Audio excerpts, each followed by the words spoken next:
Hello and welcome to Inside the VI. I am your new host, Aaron Schultz. On this week's episode, we have our Spotlight Player of the Week feature on Campbell River Storm's Trent Johnson. We have our panel discussion with newbie Dean Fisher. We have news, scores, and so much more. This is Inside the VI.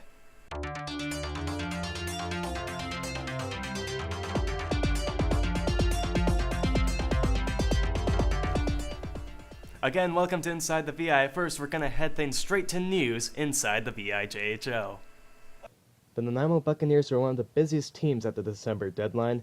The Bucs have traded forward Will McNamara and defenseman Thor Roseback to the Campbell River Storm in exchange for defenseman Joe Gage. The Bucs have also signed forward Zach Funk after he was released from the Alberni Valley Bulldogs of the VCHL. The Buccaneers have also acquired Quinlan Moore from the Comox Valley Glacier Kings, and the Bucs have also traded defenseman Josiah Nadden to the Cary Park Islanders. And finally, the Buccaneers signed center Nick Gomrich after being released from the Powell River Canes shortly after he was signed by a team in the OJHL. The Oceanside Generals have released Grant Fisher and have traded goalie Riley Matheson to the Saanich Braves. The Oceanside Generals have also traded for Jonah Pearson to the Nanaimo Buccaneers. And there are some changes for the Oceanside Generals off the ice as well, as President Sylvain Giroux, General Manager Lou Gravel, and Head Coach Chuck Kessler all resigned from their positions.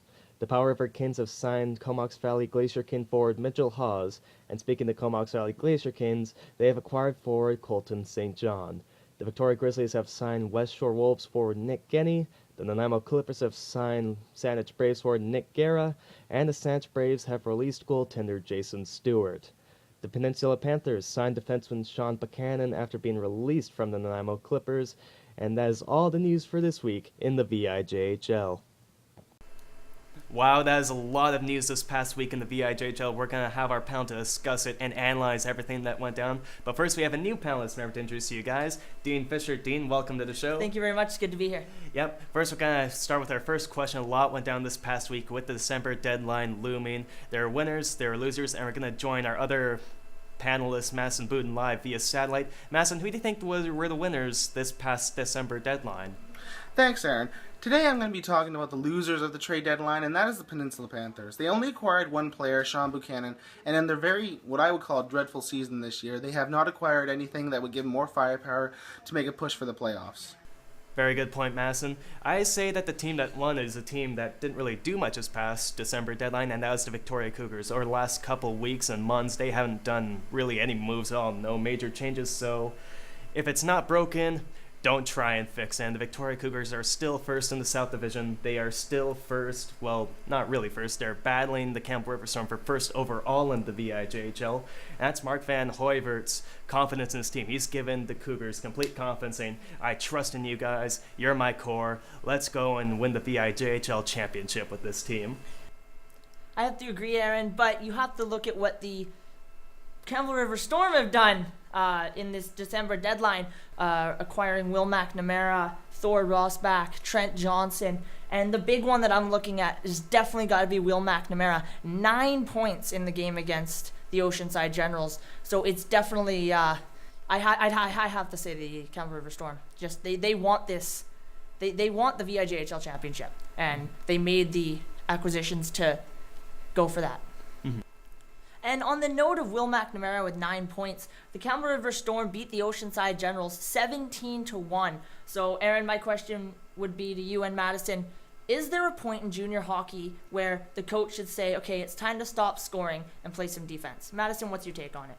You know, 17-1 is a pretty ridiculous score. It sounds almost like a football score. So for that to happen in hockey and in junior level, it's a little bit, why did they go so high? You could stop easily at 7-1 and still get the victory. But they decided to score 10 more goals. Now, I believe the coaching is to blame because you have to tell your players at some point, to, okay, guys, tone it down. We're beating this team pretty bad. But, I don't think that happened. And it showed, 44 seconds left, they score again. Like, they put their first line out there. Like, what's that? I mean, I don't think there's any room for that in junior hockey. What do you think, Dean? I definitely think there's a point, when you have a 10-goal lead, the coach should stop putting his first line out and keep going, scoring more goals, and embarrassing the team more than they already are. Eventually, you got a 10-goal lead, you got to send out your third, your fourth line, those grinders that are going to play solid defense for you for the rest of the game. I agree with that to his perspective. You don't want to see a team run the score on anybody, especially if they're on two opposite ends of the spectrum, but you can kind of see it from the Campbell River Storm's perspective. They're supposed to be the best team in the VIJHL. They're at top in the North, and they lose to the bottom feeders of the North Division in the Oceanside Generals. You're not seeing Victoria lose to the bottom feeders too much often, so if you're Campbell River, you want to win big. Make sure we're not going to lose to the Oceanside Generals again. We're going to beat the Oceanside Generals. In fact, we're not just going to beat them, we're going to beat them bad. We're going to beat them 17-1. And of course, I'm not particularly a big fan of that. I don't like seeing teams drop the score, but you can kind of see it like that. We are not going to lose to bottom feeders of the VIJHL. We are the contenders, and we are going to win this championship. And that is it for our panel discussions. We're going to move on to our Spotlight Player of the Week, featuring Trent Johnson. Yes, our Spotlight Player of the Week, brought to you by the Queens of Nanaimo, is Trent Johnson. Trent Johnson is a defenseman who wears number 6 for the Campbell River Storm. Johnson is 19 years of age and comes from Rochester, Michigan. Last season, Johnson tallied 10 goals and 34 assists for a total of 44 points in 38 games for the Storm. And in this season, he has tallied a goal and 9 assists for a total of 10 points in 5 games. Inside the VI Spotlight Player of the Week is brought to you by the Queens, the home for live music in Nanaimo. For more information, visit www.thequeens.ca. Our scores this week for the VIJHL begin on Wednesday, December 3rd, where the Campbell River Storm went to West Shore and beat the Wolves by a score of 6-3. Then on Thursday, December 4th, the Saanich Braves fell to the Victoria Cougars 7-1. The Nanaimo Buccaneers beat the Comox Valley Glacier Canes 6-5. And the West Shore Wolves defeated the Peninsula Panthers by a score of 4-3. On Friday, December 5th, the Campbell River Storm blew out the Oceanside Generals 17-1, and the Peninsula Panthers beat the Saanich Braves by a score of 5-2.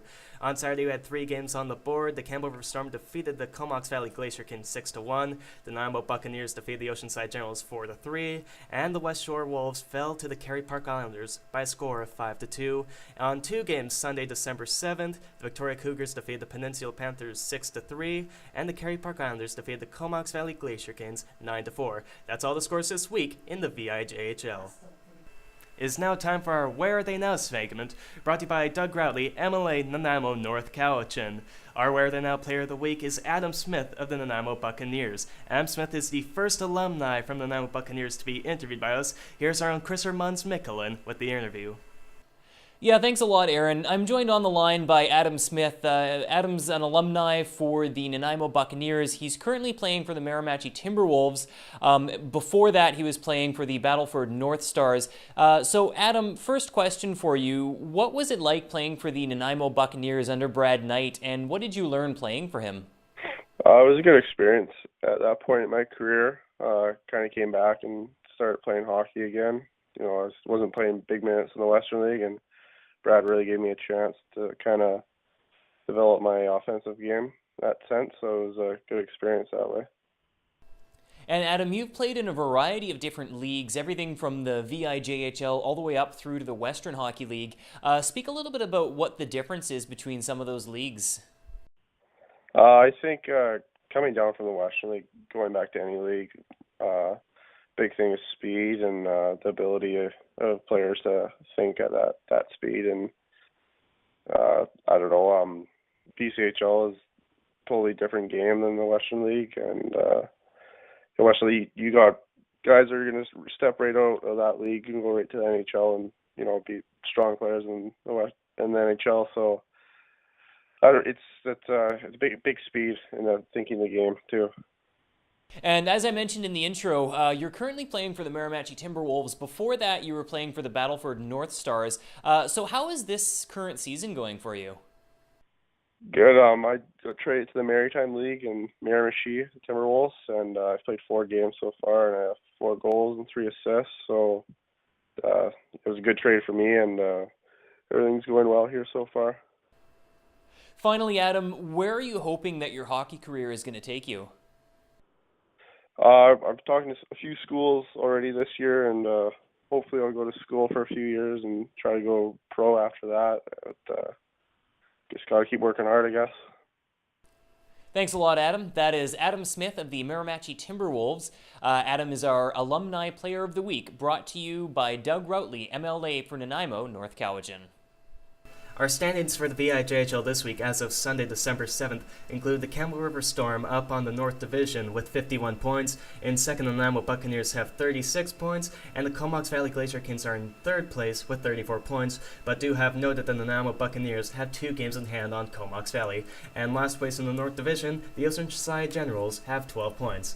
In the South, first place, the Victoria Cougars have 49 points. The West Shore Wolves are second with 39 points. In third, the Kerry Park Islanders have 26 points.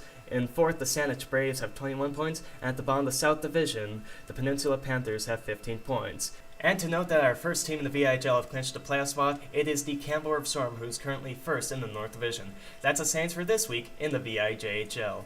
And that concludes this week's episode of Inside the VI. I am your host, Aaron Schultz. A big thank you to my colleagues, Dean Fisher and Madison Boone, and to our parent companies, iNet Online and Christopher Munns-Micklin. And a big thank you to Doug Routley, MLA of Nanaimo North Cowichan, and the Queens of Nanaimo. Make sure to follow us on Twitter at Inside the VI. Thanks for tuning in, and have yourselves a great rest of your week.